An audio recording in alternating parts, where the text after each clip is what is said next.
Welcome to the Great Detectives of Old Time Radio. From Boise, Idaho, this is your host, Adam Graham. If you have a comment, email it to me, box13@greatdetectives.net. Follow us on Twitter at Radio Detectives and become one of our friends on Facebook, facebook.com/Radio Detectives. Our Jack Webb Centennial celebration continues. I do want to let you know that our Joe Friday Never Said Just the Facts Ma'am t-shirt is still available at friday.greatdetectives.net. Well, now we're going to bring you another episode of Dragnet, this one from a little later in the series.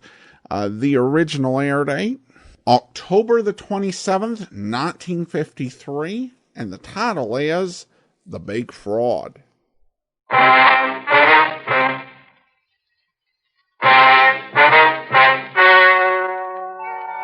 Ladies and gentlemen, the story you are about to hear is true.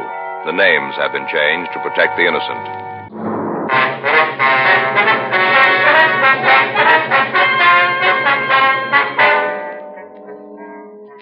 You're a detective sergeant. You're assigned to Bunko Fugitive Detail. An extortion ring is operating in your city. The victims are wealthy businessmen. The thieves claim they're policemen. Your job? Check them out.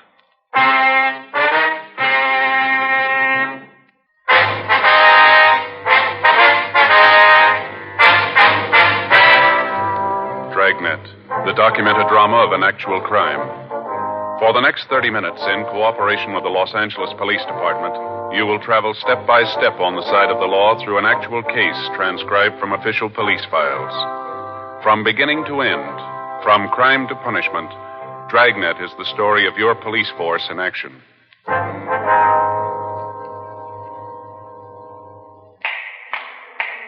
It was Tuesday, August 10th. It was warm in Los Angeles. We were working the day watch out of Bunko Fugitive Detail. My partner's Frank Smith. The boss is Captain Didion. My name's Friday. I'd spent the morning in court, and it was 11:45 a.m. when I got back to room 38, Bunko Division. Well, I'm telling you, you better do something about it. Getting terrible when a citizen has a thing like this happen to him. All right, Mr. Mather. If you'll take it easy, tell me what happened. I got a lot of friends in this town. I happen to know one of the councilmen real well. If you don't clean this thing up, you're going to be walking a beat out in the plum thicket. Just a minute, Mr. Mather. Here's my partner. Now, if you'll tell us what happened, maybe we can help you out. Now, you don't need no partner. Just go out and arrest them fellas. Go get them. What's the matter here? This is Mr. Keith Mather, Joe. It's my partner, Sergeant Friday. How are you, sir? Now, don't you come around here trying to smooth things over. I'm not going to be happy till them hoodlums are in jail where they belong. I'm telling you the same as I told this fella. You do something about this, I'm going to take it to the mayor. What's the matter here, Frank? I don't know. Been trying to find out. Well, what you going to do about it? How about a cigarette, huh? Thank you. Here, I have a match. There you are. How about it? Sir?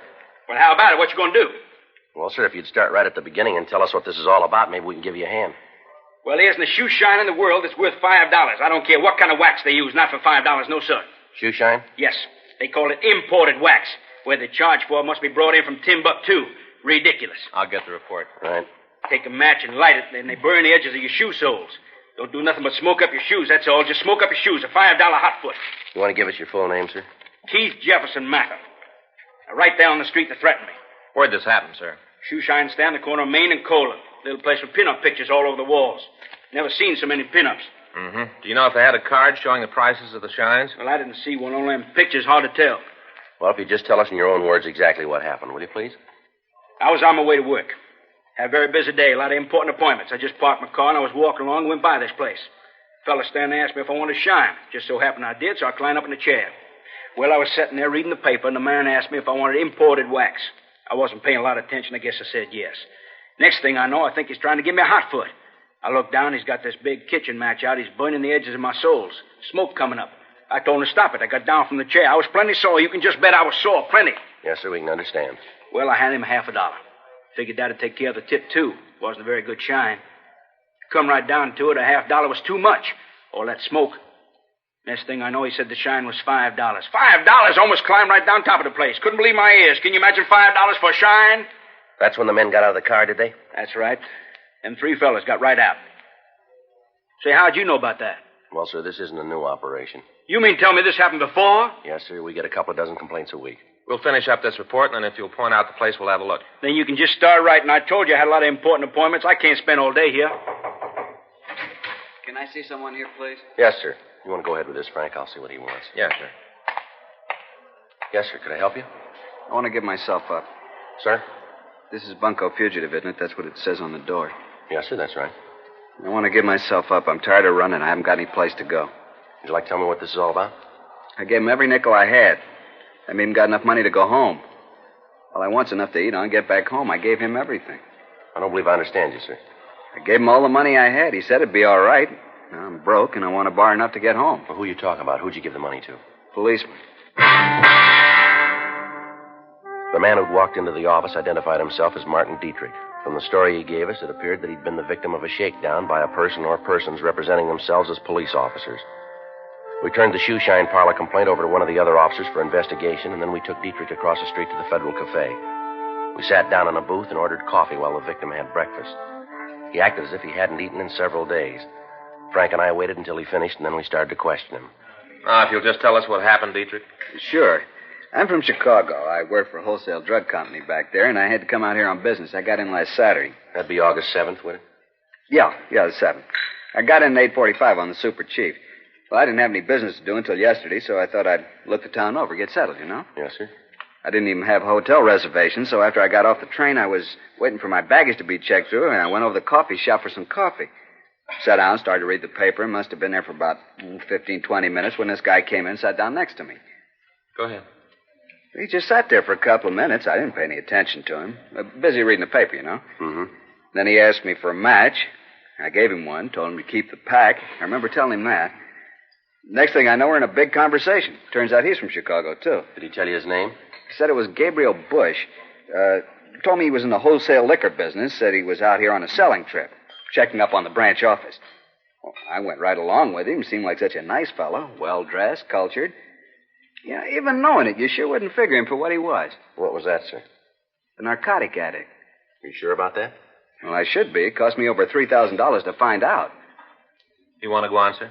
We got a cab and went out to a big hotel on Wilshire. He had reservations there. He signed the card, and we went up to the room. The way he acted, you'd never know anything was wrong, never even suspected. I see. Well, we no sooner got in the room than Gabe started to unpack his suitcase. Gabe? Yeah, Gabriel Bush. Oh, yeah. He told me to call him Gabe. Said he was named after a great uncle or something. Didn't care much for the name. I see. Go ahead, please. Well, he unpacked his bag, and I guess I should have noticed something then, the way he acted. How do you mean? When he took the stuff out of his bag, he acted like he didn't want me to see what he was doing. But he did it in a funny way, so I couldn't miss noticing it. You know what I mean? I think I do, yeah. Well, he went into the bathroom, stayed in there a couple of minutes, and then when he came out, he had his sleeve rolled up, had a piece of cotton on his arm, like when they give you a transfusion. You know, here? Yeah.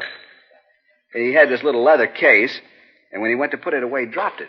Spilled the stuff in it all over the floor.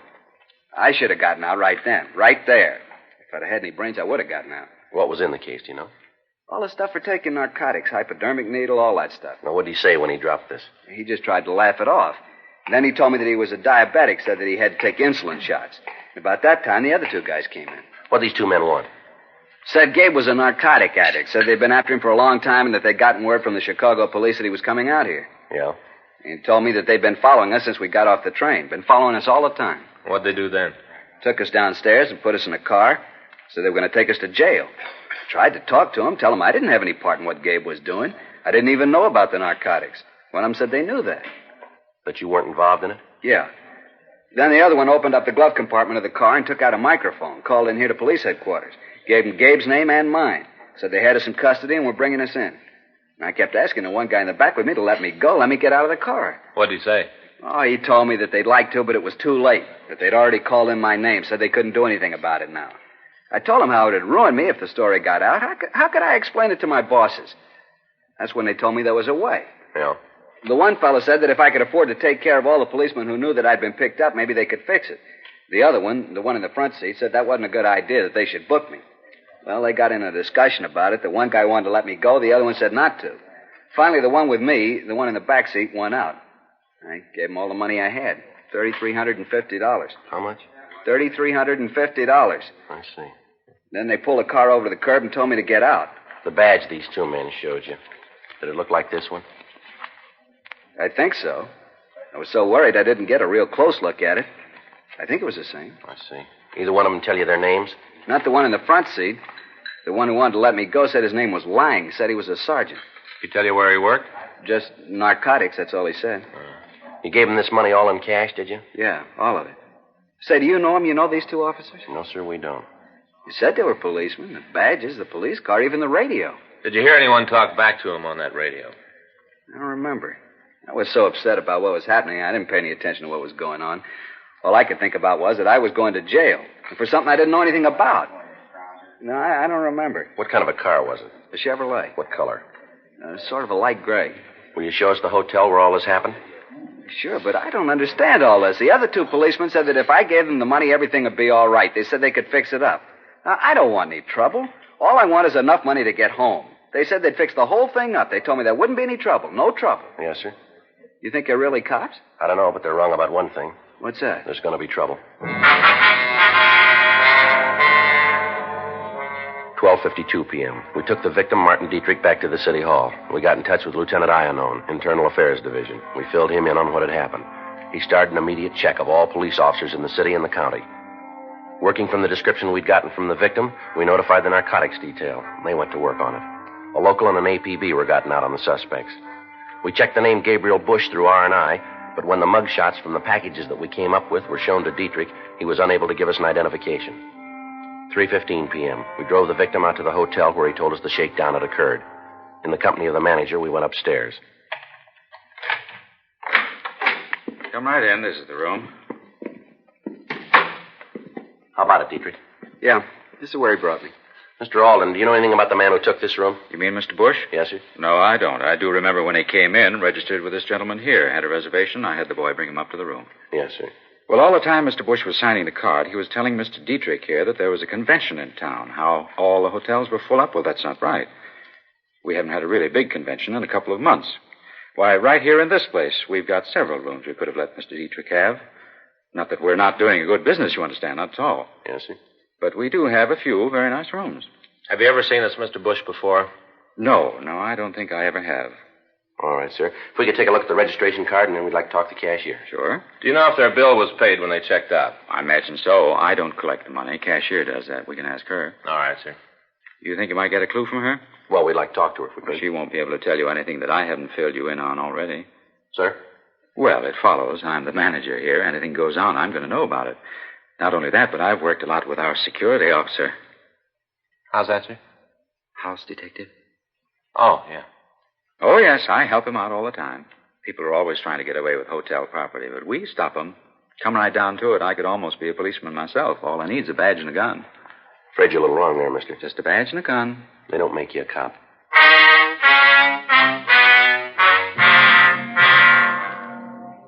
4:38 p.m. We talked to the cashier at the hotel. She told us that the bill for the room had been paid by Gabriel Bush at 2:15 the afternoon of the shakedown, 3 hours after Martin Dietrich had turned over all his money to the thieves.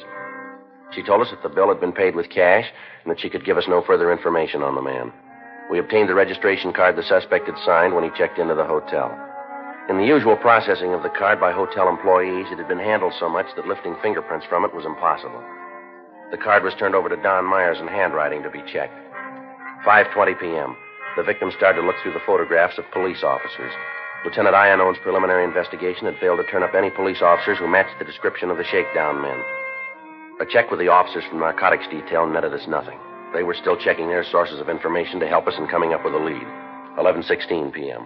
We took the victim out for dinner, and then we came back to the city hall and continued to go through the pictures. At 1:26 a.m., he finished the last book without finding the men who'd claimed that they were police officers. We checked out of the office, and Dietrich spent the night at Frank's house. The following morning, Wednesday, August 11th, 8:04 a.m., Frank and I met with Captain Didion in his office. Well, where are you on it? Not too far, Skipper. What have you got? Well, we checked the files. We're pretty sure that they aren't policemen. How about narcotics? They come up with anything? Not yet. They're still working on it. You need any extra men? No, not right now. We might later. I got Johnny DeBetta standing by. You can use anybody else you need, but clean this thing up. Where do you go from here? Well, we're getting descriptions out to all the hotels, warning them about the racket, asking them to call us if this Bush guy registers again. Doesn't seem like he'll use the same name again. No reason not to, Skipper. He doesn't know we're onto him. I suppose so. I got an idea last night. Might work. At least it'd be something to start on. All right. Well, it figures that the only men who'll go for this dodge have got responsible positions in their hometowns. If they didn't have, they wouldn't care about being brought down here along with Bush. Is that right? Yeah, that follows. They got to be from out of town so the con men can get rid of them fast. Yeah. Now, this Dietrich, he was picked up in the Union Station, right? Yeah, that's right. And if you're going to pick your men up, that's the place to do it. Try to nail them while they're setting the mark. Yeah, it might work. Be better if one of us was the mark, though. That's what I had in mind. You got any good luggage, Joe? Expensive looking? Well, I got a set my mother gave me last Christmas. Looks pretty good to me. We'll try it then. Smith, you'll work with DeBetta. Keep a tail on Friday from the time he gets into Union Depot. Joe. Yeah. Here's a timetable. What? Tomorrow morning you start riding the train.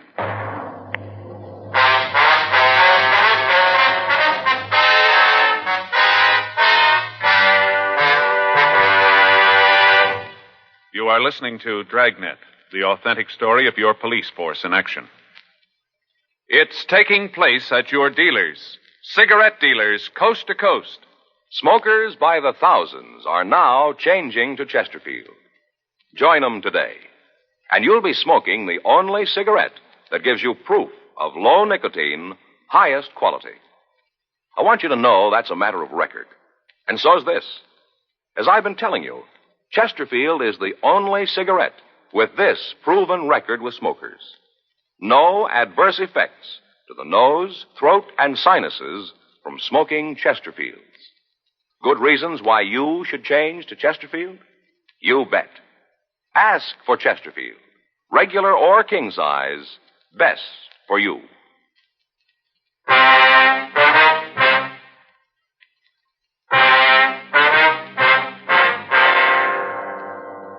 The following morning, Thursday, August 12th, I drove out to Pasadena. At 8:12 a.m., I caught the train on its last stop before it reached the Union Depot in Los Angeles. At 8:45 a.m., the train pulled into the station. I got off, walked up the ramp into the terminal. From there, I walked over to the coffee shop and waited for over an hour.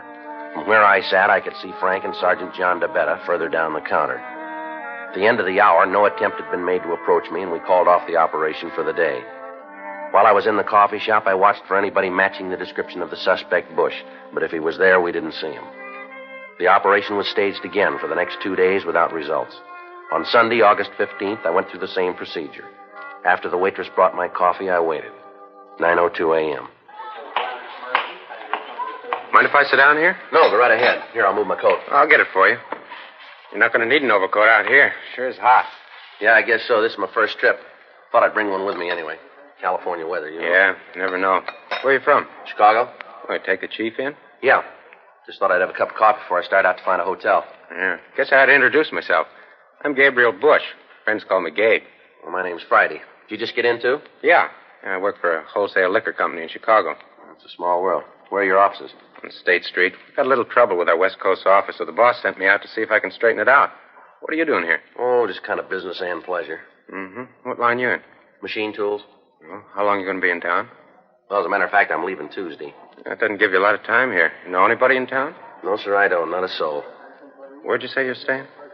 Well, I'm not staying any place. I haven't got a place yet. Thought I'd go over to the Statler. Oh, you're not going to get in there. Matter of fact, you're going to have a rough time getting in any place. Oh, is that so? Yeah, there's a big convention in town. No rooms to be had. I made my reservation a couple of weeks ago, and the office out here took care of it. Oh, I didn't know it'd be that crowded. Should I tell you what? Yeah? Come on over to my hotel. You can park your luggage there, and I'll get in touch with a couple of friends here and see what they can do. Well, that's sure nice of you, but I don't want you to go to a lot of trouble. I'll find a place somewhere. It's no trouble at all. Can't let a fellow Chicagoan stand out in the cold. I'm sure the boys can find you a place. Now, you know, I sure appreciate all this. I don't think anything about it. Who knows? Maybe you'll be able to do something for me someday. Yeah, maybe I can. We walked out of the terminal and we got into a cab. I could see Frank and DeBetta following us. The address Bush gave the cab driver was out on Wilshire. We pulled up in front of the place, we went in. The suspect signed the registration card and we went upstairs. All the time he kept up a running conversation about how difficult it was to get a hotel room. The bellboy left our bags in the room and asked us if we wanted them opened. Bush made it apparent to both the boy and to me that he was the only one who was going to open his own suitcase. After the bellboy left the room, Bush laid his bag on the bed and snapped it open. He took out a small leather case, trying to keep me from seeing it, and at the same time making sure that I did. He went into the bathroom, and after about 2 minutes, he came out. He'd taken off his coat, and his left shirt sleeve was rolled back. He had a small piece of cotton on his arm. I feel a lot better now. What's the matter? Something wrong? Oh, no, nothing at all. You see, I'm a diabetic. I have to take insulin shots every so often. Oh, that's too bad. I'll get this back in my suitcase and we can start looking for a room for you. Well, that's nice of you.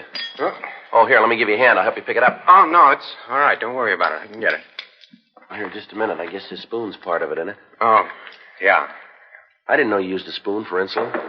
I'll get it. Wait a minute. Let me put this stuff away. Well, I'll open the door, see who it is anyway, huh? Yeah, what do you want? Police officers, you're under arrest. What for? Narcotics. What are you doing breaking in here like this? You got no right coming in a room like this. All right, knock it off, Bush. We've been after you for a long time. We finally nailed you, and I don't bawl about it. This other fella a cop, too? Yeah, this is my partner, Roger Silby. Now, listen, I had no part in this. I just met this guy. If you want him, okay, but don't tie me in with him, please. Too bad, mister. Get your coat.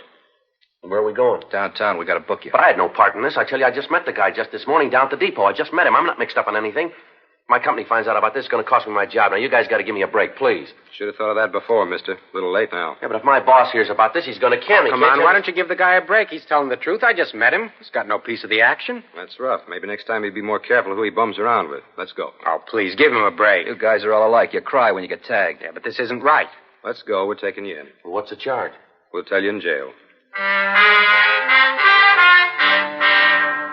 The two men had shown us badges when they came in, but they'd flashed them by so fast there was no way of taking a good look at them. They made Bush and I get our things together, and then they took us downstairs. As we walked through the lobby, I nodded to Frank and Johnny DeBetta. They followed us at a distance. The plan was that I'd get in the car with the suspects and then give them the money. After that, they'd be taken into custody. Until they'd actually taken the money, all we could prosecute them on was a charge of impersonating an officer. Once the currency was in their possession, we could prove extortion, a felony.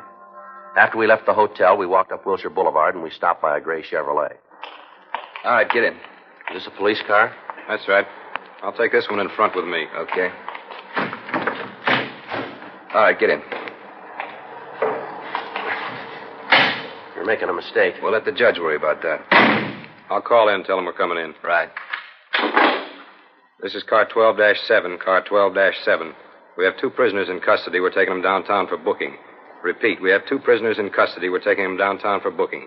All right, just sit back, mister. You got a long ride. What are they going to do to me? We just book you. After that, it's up to the court. Yeah, but they're going to let me go, aren't they? I don't know. They got a big drive on now about narcotics. Court's getting pretty rough. Had a guy up just last week. They caught him in a car with another fellow who was smoking marijuana. This one guy didn't even know it was tea. They really nailed him. Hey, how long did they give Jansen? You mean on that T-rap last week? Yeah. 5 years. Now, you see, they're really getting rough.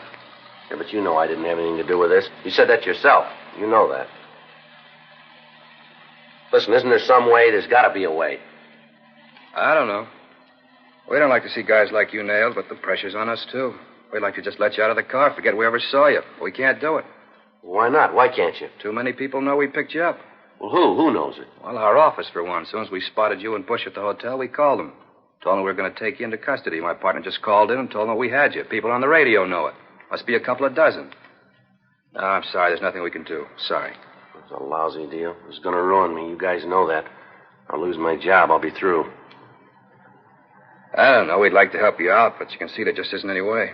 But there's got to be. Selby? Yeah? How about it? Can't we just let him out? You tell me how we're going to get away with it. How are we going to explain when he isn't there to be booked? Oh, look, he's a nice guy. I don't want to see him get into trouble for something he didn't do. Neither do I, but how do you figure to square it? Well, you're bright cops. Come on, give the guy a break. Suppose we could take care of the watch, Commander. Maybe he'd forget we called in. Taking care of him is expensive. Yeah. How much money you got on you? Oh, about $2,500. It's not too much. Can you raise any more? No, not without sending home. I can't do that. How about it, Silby? $2,500 enough? Won't go very far. A lot of people to take care of. That's all he's got. Ain't enough. Let's book him. Oh, come on. We've been riding together a long time, Silby. This is the lousiest deal we've ever had to pull.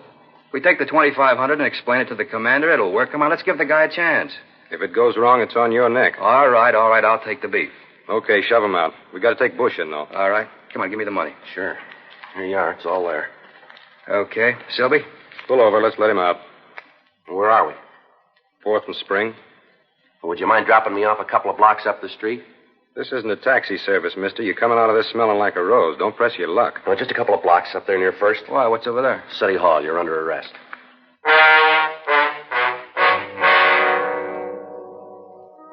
The The 3 men were taken into custody, and then the marked money was booked as evidence. We got in touch with the victim, Martin Dietrich, and asked him to come down to the city hall and give us an identification. He looked at the suspects and then stated positively that they were the men who'd shaken him down. That's them.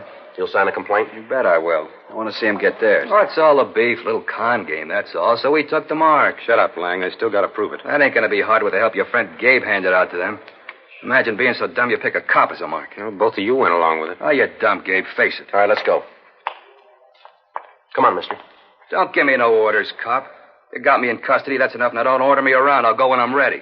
Come on, Lang. Hey, you know something, cop? I think I play the part better than you do. Now, I'm going to tell you something, mister. I want you to remember it. As a con man, you're a flop. You wouldn't know a mark if he came up and hit you right in the mouth. Besides being bad at that, you're a liar. The worst kind of liar. You go around telling people that you're a cop. You flash a tin badge and right off you're the law. You don't care what you do or who you hurt. I've been in this business a long time. I've seen a lot of 510s come across the desk here. Guys who take old women, cheap crumbs with a handkerchief switch in the smack game, but at least they don't try to hide behind a phony badge. We don't know how many people you pulled this cheap deal on, but we're going to find out. We'll get every name there is, and then we'll make you on all of them. I live in this town. I work here, and I like it. There are 4,500 men in the city who feel the same way, all cops. Men are trying to prove that the law's here to protect people, not to cut them down. They spend every day of the year making up a good score, and you come along and tilt it. Every one of those people you hit thinks he's been taken by a cop now. A cop whose hand was reaching for money that wasn't his. You keep wearing that grin, Lang. See if you can still make it when we turn the key on you. Now, let's go. You want to take him outside, Frank? I'll be right with you. Yeah, come on.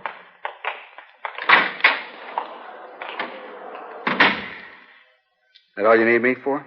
Yeah, Martin, we'll be in touch with you. Right. Too bad about all this, isn't it? Yeah. All those people that bunch took, they're always going to think those guys were real cops. Yeah, that's right. Never going to know. Of course, you can't blame them, not really. Look how they got to me.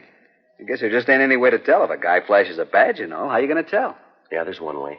How you going to know he's a fake? When he asks you for money.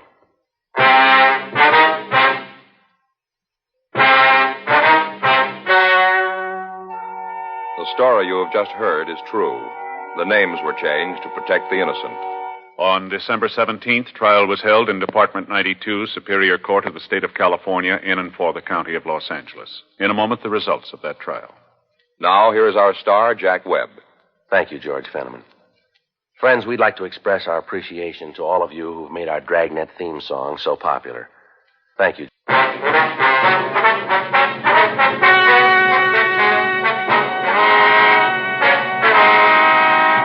Gerald Richard Lang, Richard Harris Silby, and Gabriel Norris Bush were tried and convicted of violation of Section 518 PC, extortion. They received sentences prescribed by law. Violation of Section 518 PC is punishable by imprisonment in the state penitentiary for a period of not less than 1, nor more than 10 years.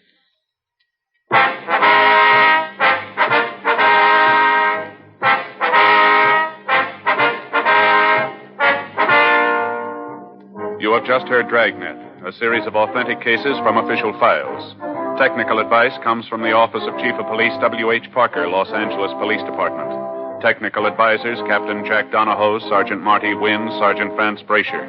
Heard tonight were Ben Alexander, Vic Perrin, Herb Ellis, Paul Richards. Script by John Robinson. Music by Walter Schumann. Hal Gibney speaking. Watch an entirely new Dragnet case history each week on your local NBC television station. Please check your newspapers for the day and time. Chesterfield has brought you Dragnet, transcribed from Los Angeles.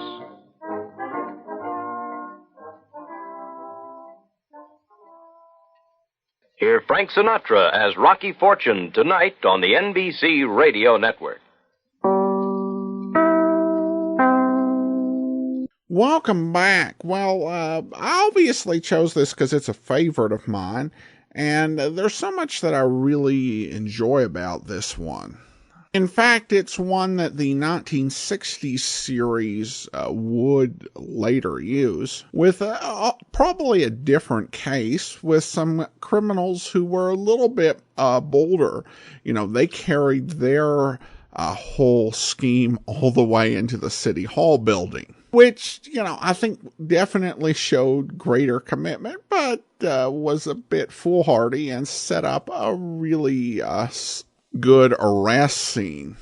You also get to see a little bit of a contrast in the way that Dragnet worked versus older crime stories. The fake police officers in this episode acted like they stepped out of a 1930s movie with their overall approach and demeanor. And you know, while Friday said the way you could tell the police were fake would be when they asked for money, which sadly isn't the case, it did show how some people could pretend to be police. But if you knew anything about actual procedures, you may also be able to spot the fakes as well. And you also really get a solid, Joe Friday speech, which you didn't get during the 1950s series. This one was really short, direct, personal, to the point. It's less than a minute, but I thought it was really well done. Well, now we turn to listener comments and feedback, and have this email from Mark, who writes, your show has really been a help during our time of being locked in. Thanks. One point of confusion that I don't think is your accent.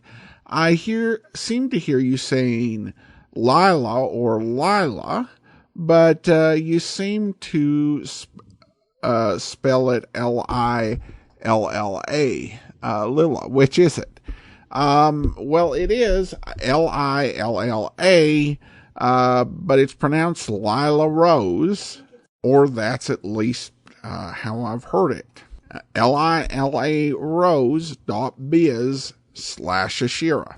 And then a comment regarding a Boston Blackie episode. Now, something from several months ago. Dial telephone, when dialed, breaks and remakes the circuit rapidly the number of times that it is included on the dial. When I was a kid, we would often dial for fun by clicking the receiver button to match the numbers. This was neat when telephone locks were sold. They would prevent the dial from rotating. No problem for those of us who'd gotten proficient at click dialing. I forgot which show involves someone dialing that way, but you comment you'd never heard of such a thing. You're too young. I'm a bit older than you, so I know. Keep up the great shows. Well, thanks so much for sharing, Mark. Appreciate your insight. And I also want to go ahead and thank our Patreon supporter of the day. Thank you to Ryan. Ryan's been one of our Patreon supporters since July 2017. Currently supporting us at the detective sergeant level of $7.14 or more per month.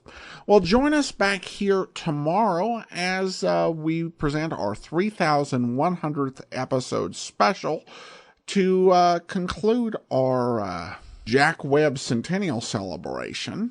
And then Monday, we're back to our regular schedule with Box 13. And then next Saturday, we'll be presenting the next episode in our run of Dragnet from 1955.